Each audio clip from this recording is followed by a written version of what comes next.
Hi everyone, today I have come up with the 15 amazing English sentences which will embellish the vividness of your thoughts, which will really beautify your language if you use them while talking to people or while conversing with people. You will also enjoy while understanding them. Some of them you must be knowing. If you do not know or you do not come across these English sentences, that you must start using in your English language. So be ready for all 15 sentences which I'm going to discuss in this video. जो 15 sentence है जो आपकी language को सुंदर बनाएंगे. English में अक्सर कुछ सेंटेंसेस ऐसे होते हैं जिनको सुनकर बहुत अच्छा लगता है. People feel good while listening to them. So be ready for the things. I am Himanshu Arora. I am an online English communication trainer and coach.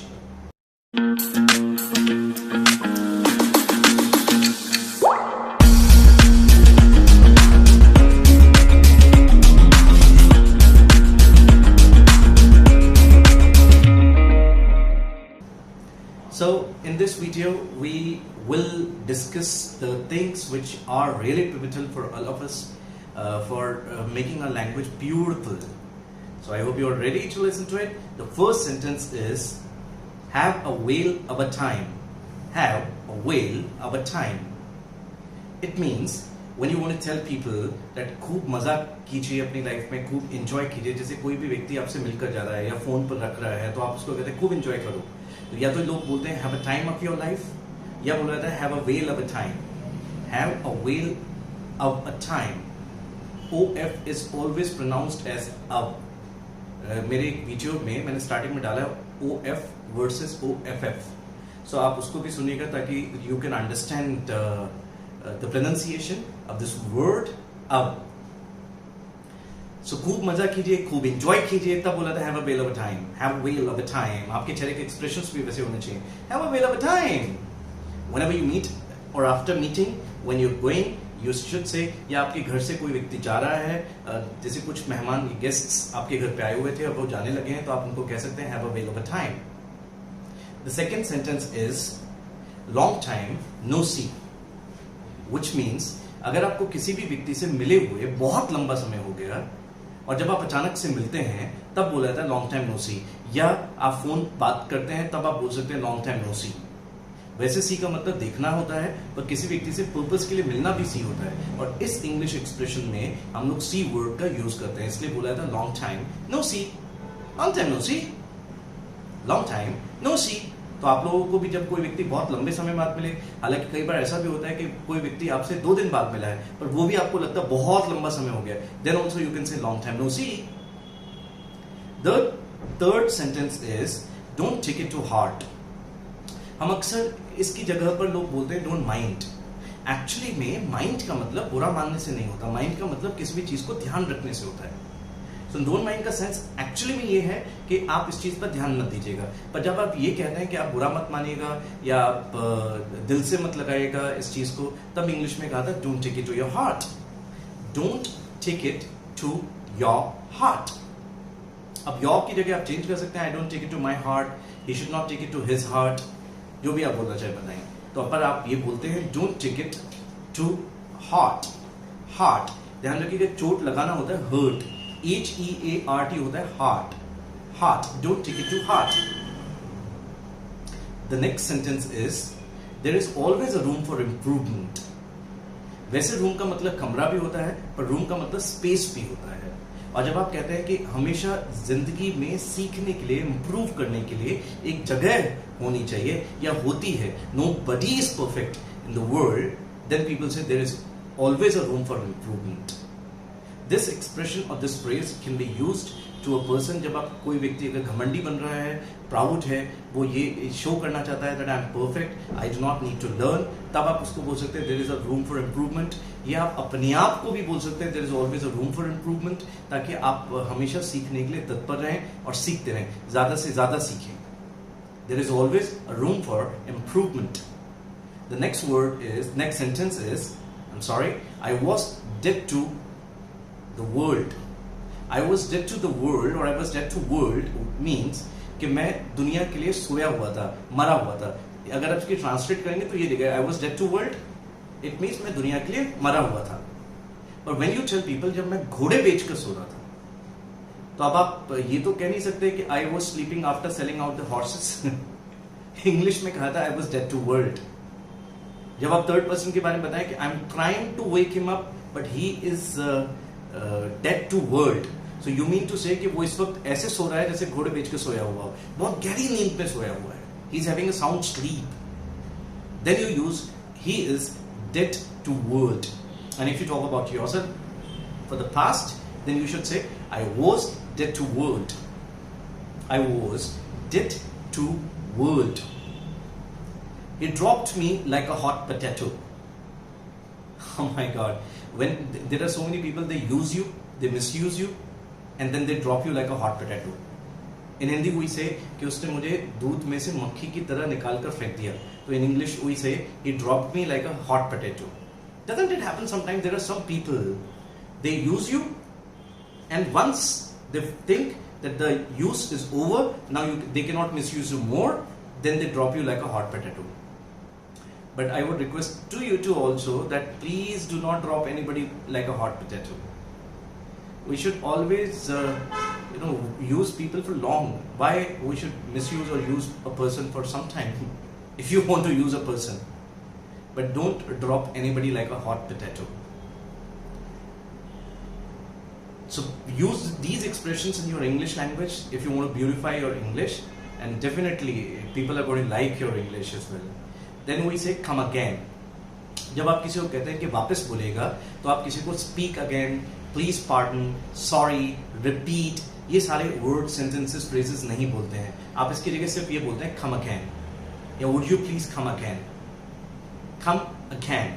So you mean to say कि वापस बोलेगा.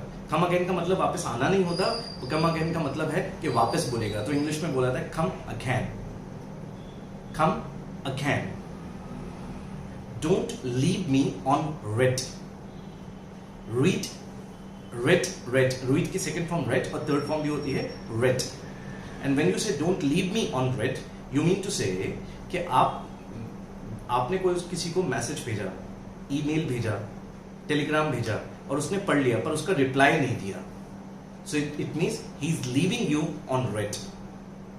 Past के लिए बताएंगे कि मैंने उसको message भेजा, उसने पढ़ा पर उसके बाद भी कोई रिप्लाई नहीं आया, तो he left me on read. He left me on red.